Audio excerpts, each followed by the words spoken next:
Hello, welcome. I am glad you're here.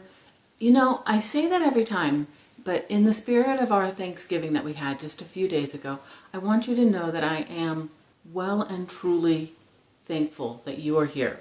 I say it every time, but I do really mean it. I really appreciate you spending your time watching my videos. I started this whole thing just for fun and for posterity. The fact that anybody's actually watching, I am truly, truly grateful. Thank you. I am glad you are here. We are here today for November reading wrap-up.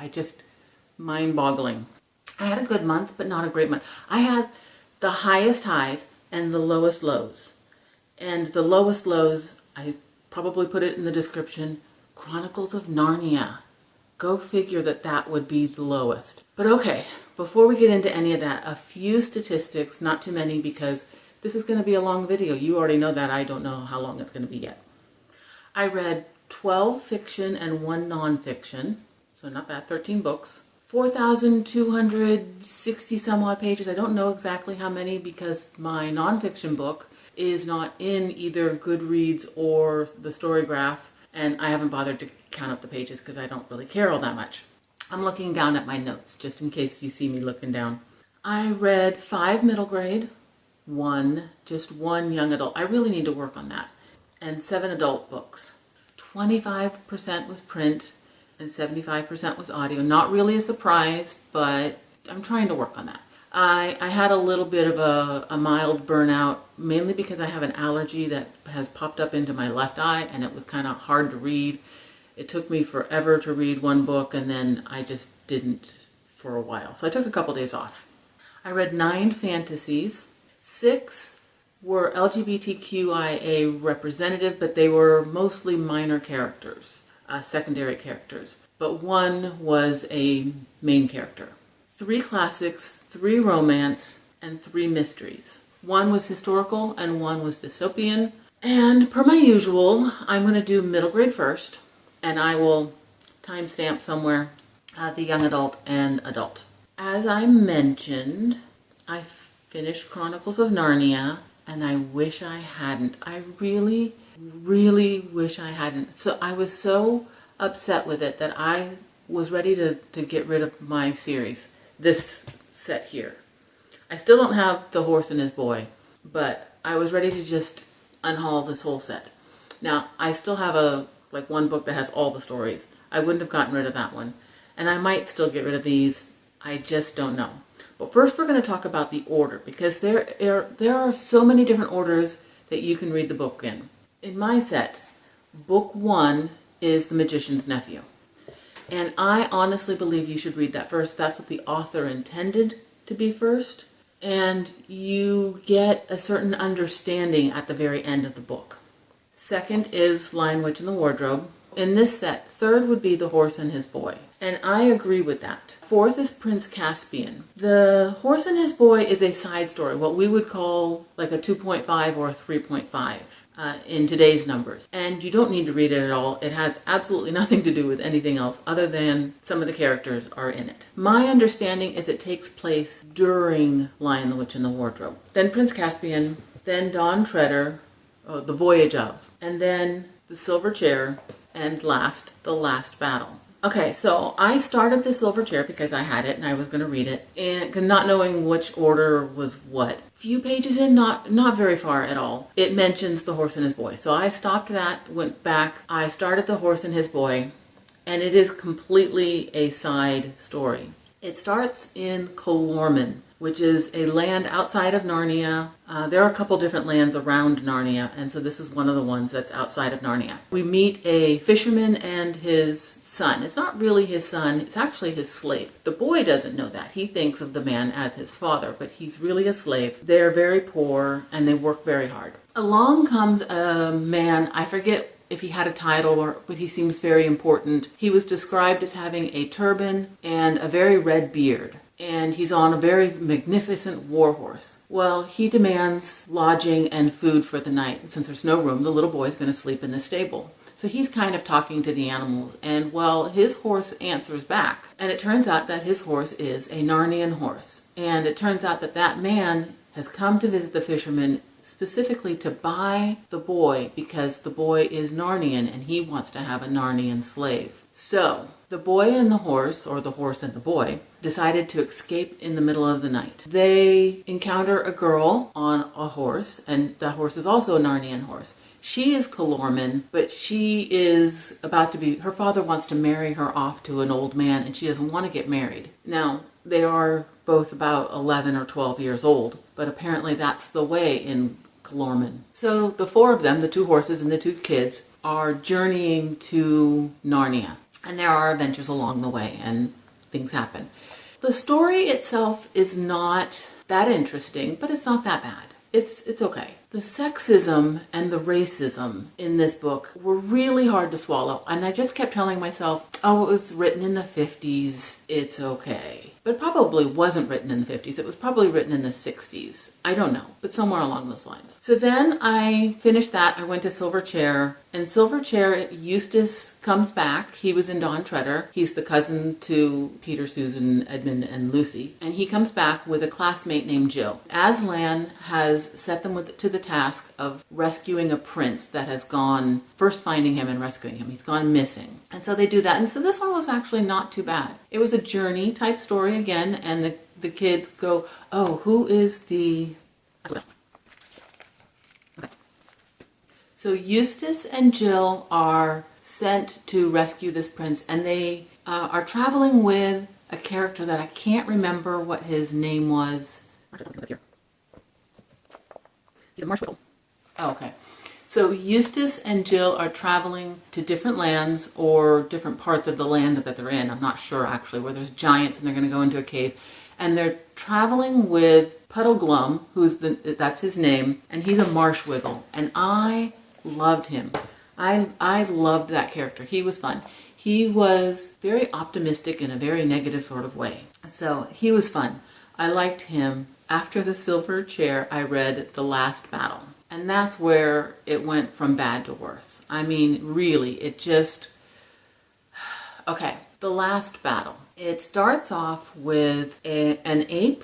I think they said it's an ape. It might be a monkey. I'm pretty sure this is in Narnia. The ape, and he has a best friend who's a donkey, and the donkey's very simple. He's not a very smart donkey. They have found a lion pelt. And the ape attaches it to the donkey and then pretends that he is Aslan and is giving him instructions to put forth to everybody else. And basically starts enslaving people by inviting the Calormen to make them slaves. And it's just not a nice story. Eustace and Jill return from the Silver Chair because a king, I believe it's a king, it might have been a prince, is captured, and he puts forward kind of a big plea. He's like, I've heard that the kings of old have come to help. I need help now if anybody's listening, and they get kind of pulled in. So this is called The Last Battle. So it becomes a big battle and all that. I don't want to give anything away in case you actually want to read this. This was so racist, so incredibly racist, and a couple little minor sexist things, especially in regards to Susan. I just couldn't stand it. I was Patrick Stewart was the narrator, and to hear Captain Picard saying all these horrible things, I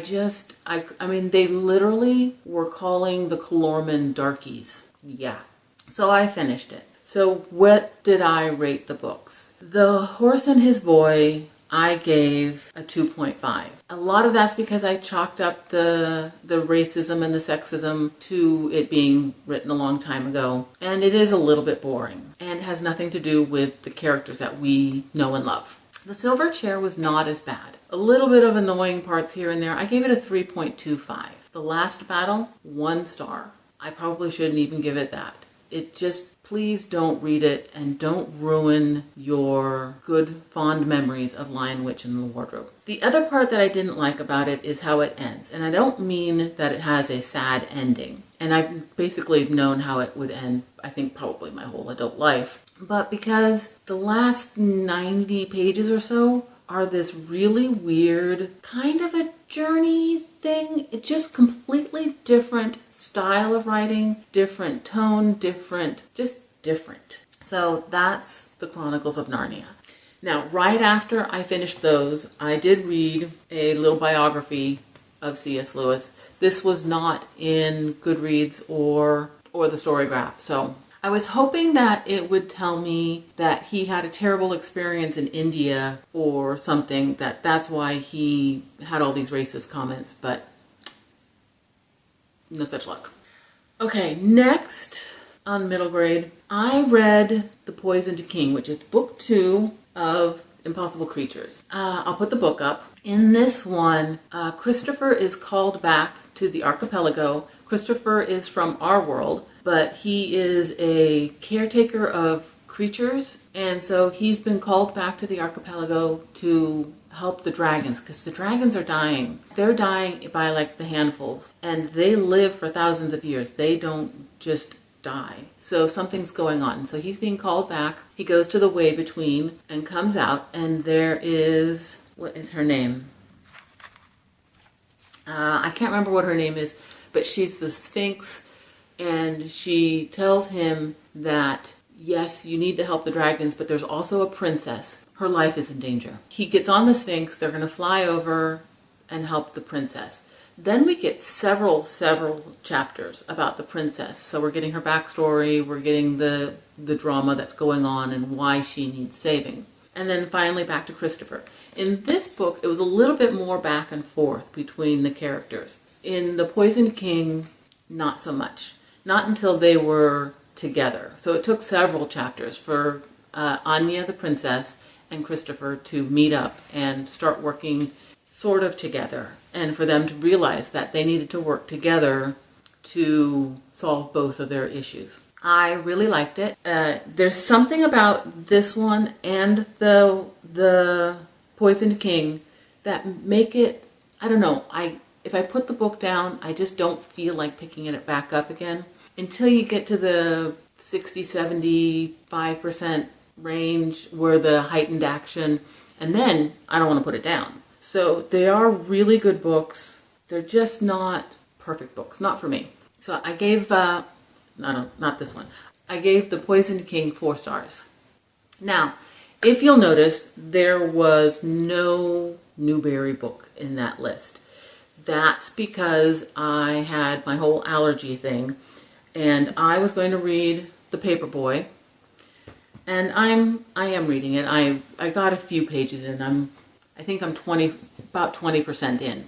But it was just hard for me to read with the allergy, and I really was kind of burnt out on physically reading, sitting here and just trying to read with stuff going on. So my kids were home for the holidays. I spent more time with them than reading, and that's fine. I have already read, I think, 13 Newberys this year, so this one will just save. I'm going to try and get it in December. And that's middle grade. Now, young adult, my one and only young adult. I really need to work on that. But, yay! I finally finished The Naturals. I read Bad Blood, and that's the one. It took me forever. I was physically reading it, and it just took me forever. We're continuing the story of, okay, well, let's start off with The Naturals. The Naturals is 5 kids who have natural abilities that are useful for the FBI. And we follow Cassie. Cassie is a gifted, I guess, profiler, as is Dean. Then there's also Leah, who can tell whether anybody is lying, though nobody can tell if she is. There's Michael, who can read your expressions. He knows what exactly you're feeling. And there's Sloane, who is just a numbers genius. And they are what you're reading the books for. I did not like the unsub, and I'm just going to say unsub because I don't want to give anything away. I didn't like the unsub in book 4 or so much in book 3. But you're there for the 5, I keep saying kids, but I think by this time they're close to 18. I think they might all be 18. What I really liked about this one was the way they protected each other, not just physically, but emotionally. They were all challenged in this book, and they were all there for each other, and I really liked that. I gave Bad Blood 4 stars. And now the adult books. Oh my goodness, did I have a month. Just the best reading month. It started off with Lula Dean's Little Library of Banned Books. I did a video on books about banned books, and I got recommended the Lula Dean's Little Library. And I immediately put it on hold, got the audio, and I read both, and it was perfection. I just loved it. So we are mainly following Beverly. Beverly and Lula Dean were classmates in high school and have not really gotten along since. It starts off with Lindsay, and Lindsay is going to switch the books that are in Lula Dean's library. Now she has books in there that they're very G-rated. One of them is something like The Southern Belle's Guide to Etiquette. Lindsay is switching the jackets with books that have been banned, because all of that has already happened, and we learn about it, how it happened, through the next few chapters. And Lula went on a rampage trying to get all these books banned from the public library and all school libraries. And Beverly is head of the school board, so she is dealing with all of this. But what I liked about this is the first, I would say, several chapters are kind of like vignettes. We get little stories of other people in this town. There are a lot of characters in this book. So what happens in the book is that people who pick up a book from Lula Dean's Little Library happen to get just the right book that they need for whatever the circumstances are that's going on in their life. And it is just perfection. Now, there are a lot of characters, but it is so well written. The author has given you like little descriptors of who the person is, and you're like, oh, I remember them from this chapter. Kirsten Miller is the author. I want to make sure I say that. I'm really trying to say names, the author name. So I will read whatever they've written. I'm there. I gave it 5 stars. I had a 5-star read this month. It is probably one of my favorite books of the year. Also, possibly one of my favorites of the year is A Witch's Guide to Magical Innkeeping. I had a rough start with it in October, and it paid off. Sangu Mandana. I will read what she's written too, because I just absolutely loved this book. I think her name was Sarah, and when she's 15 or 16, she is probably the most powerful witch. Home is an inn that lives in with her aunt, who is running it. I believe it's an aunt. The book starts with her beloved aunt, who has basically raised her, is lying dead in the garden, and the fox, with no opposable thumbs, wants to have some tea first before they resurrect her. The fox is very knowledgeable because Sarah is so very powerful.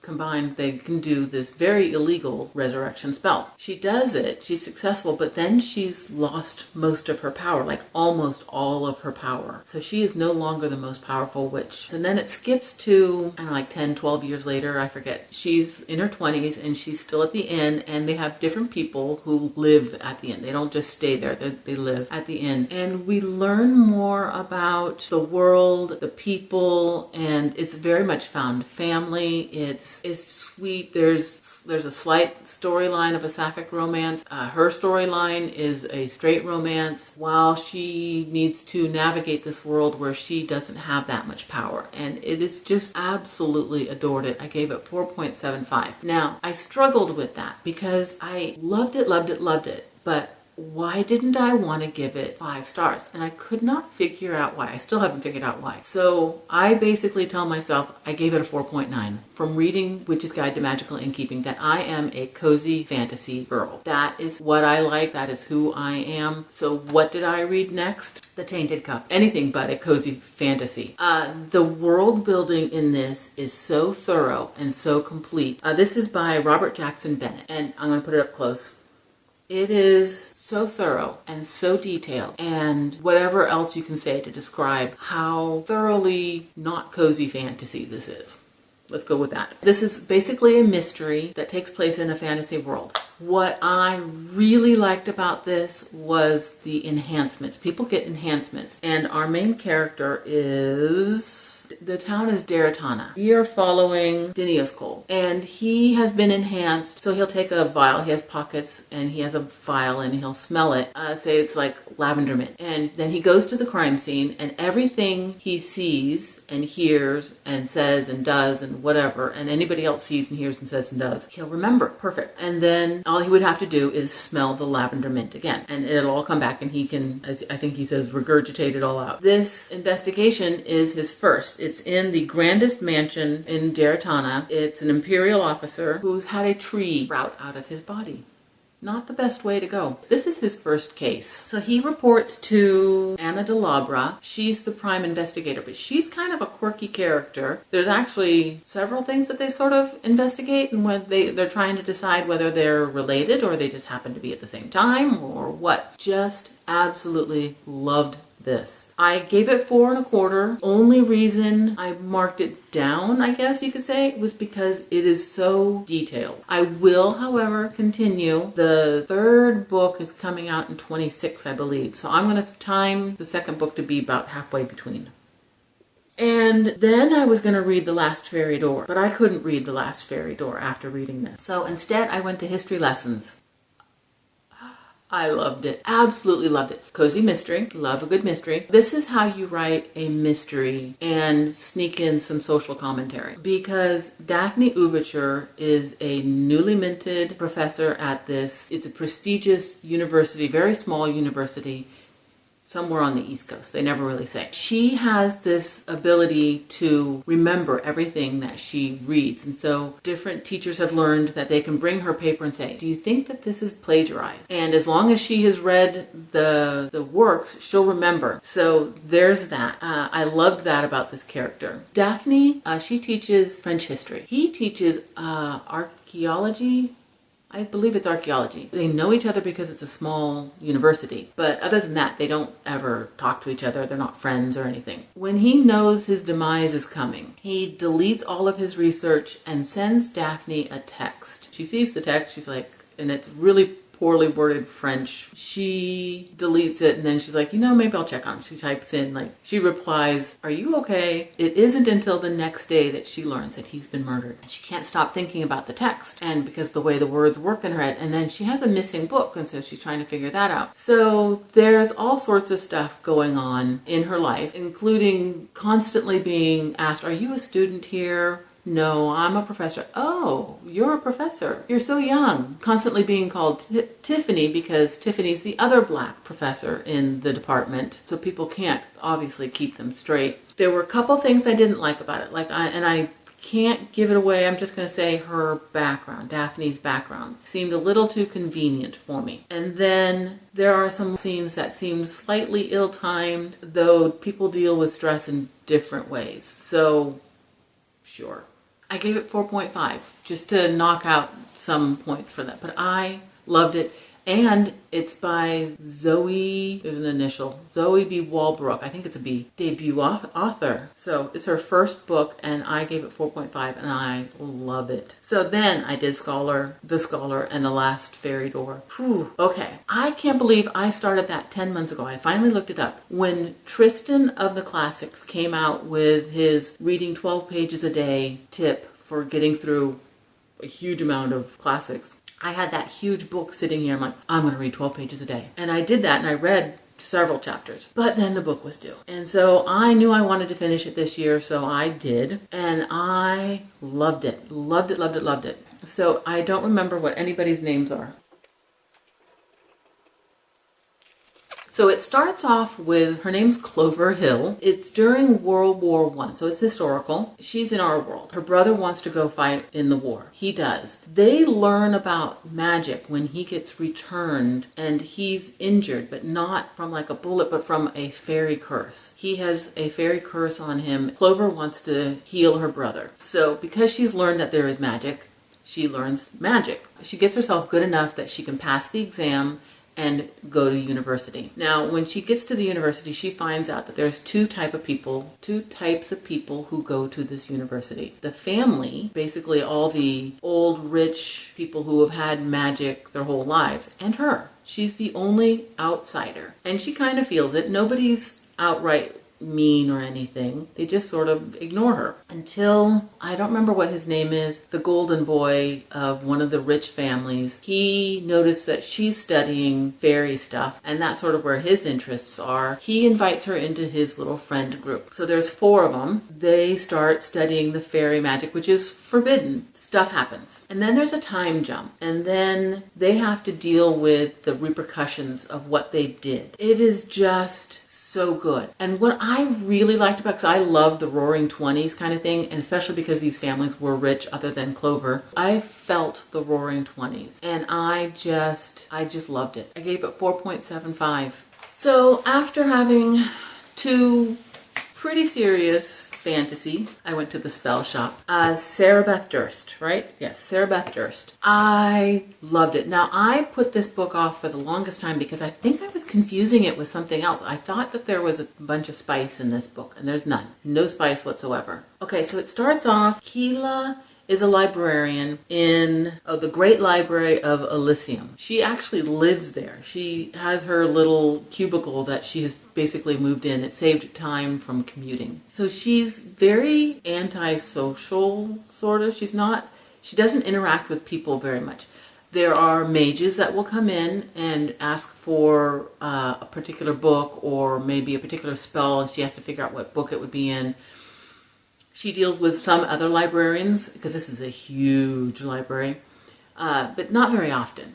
Mostly she deals with her friend Kaz, who is a talking sentient spider plant. So there's a rebellion going on, and most of the other librarians, if not all the other librarians, have left, and they've told her to pack up stuff and leave, to just leave the library. And she's like, no, nobody's going to hurt the library. Well, no. The rebels have come in, they're setting the books on fire, and so she had been saving some books in a crate down in a boat off the water. It sounds like these are all, in this world, they're all islands, lots and lots of islands. She grabs a few more books, and she and Kaz and the crate go down to the boat where there are other crates. They set sail and watch the library burn, and she's devastated, and she's torn between the fact that, is she good for having rescued all these books, or is she going to be in trouble for having books that she's not allowed to have, because only certain people are allowed to do magic. And then there's the question of where to go, because she lived at the library, which is now on fire. She remembers that her family home from when she was little is on a very distant island. It's still there. Her parents left it and moved to the city, but her parents passed a few years ago. So she's going to go to her childhood home, which is now very overgrown, has a very handsome neighbor, and some very quirky townsfolk. Everything in this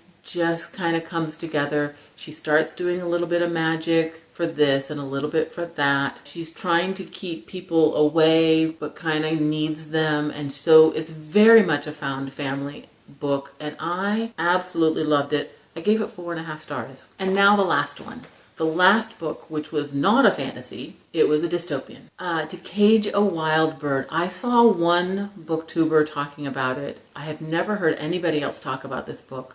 I'm like, oh, okay. I looked it up. I read the description. I'm like, oh yeah, yes. It is dystopian. It is a post-nuclear war town of Davidium. And we follow Raven Thorn, not my favorite name, but okay, Raven Thorn. She has been a bounty hunter for years in this town of Davidium, where everybody is divided up. She's in the poor section. There is a fenced-off area for the middle class, and there is a fenced-off section for the upper class. And of course, they are the ones that control everything. The rules, the laws, just everything.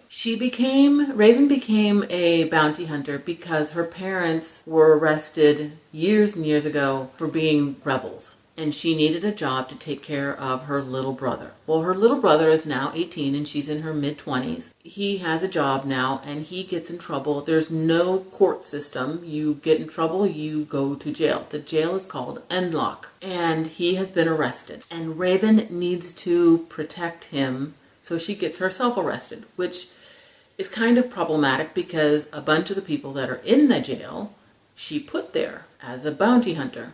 The reason she needed to do this is because the rich need a hobby, and their hobby is to go to the jail and they're like, I want that one, and they hunt them. There's a hunting ground where the rich can pay money, get all sorts of different upgrades, and hunt the prisoners. And so Raven has to protect her little brother. There's also a guard that is a very handsome man. There's found family in this. There were a few plot twists that I thought were pretty obvious. A lot of this was fairly obvious about what was going to happen. The ending was a good cliffhanger. Pretty sure I'll continue on with this series. I don't know if it's just a duology or what. I don't know if anybody knows yet. Yes, so good. High action, good world building, good characters, very well done. I gave it 4.25. And that was everything I read in November. Wow, what a good month. My average was 3.9, and considering Chronicles of Narnia, that's amazing. All of these books were 4 stars or more for me. Just a great month. If you made it this far, I would love it if you left a book emoji at the end in honor of my 5-star Lula Dean's Little Library of Banned Books. Thank you for hanging out with me. I really do truly appreciate it. I'll see you next time. Bye.